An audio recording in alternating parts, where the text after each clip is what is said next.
Hey guys, today we're going to be doing an unboxing on a Thunder Boom pack from TNT. So the price of this is $30 from here in Canada.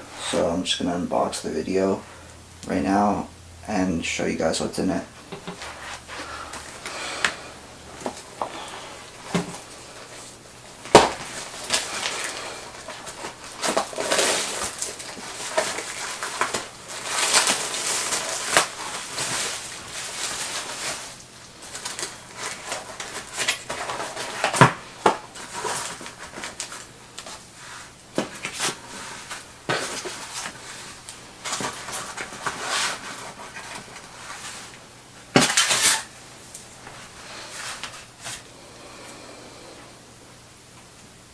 So let's just start with what's in the pack.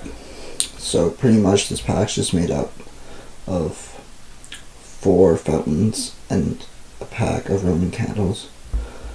So I've had this pack 2 years in a row, and I have to say that I usually buy it because on PHATBOY Fireworks site it's only $15, and honestly, like, you can't, for $15 you can't really go wrong. Like, just like 3 of these fountains would be $15. So you get, I guess, more for the price, but $30 is a little too much for this. So you have these 3 fountains that are pretty big. The one on the left lasts like a minute. It's pretty good. And then you have these small fountains, and then 2 TNT big silvers, and then just a 3-pack of 5-bulb Roman candles. So that's pretty much what's in the pack for Thunder Boom.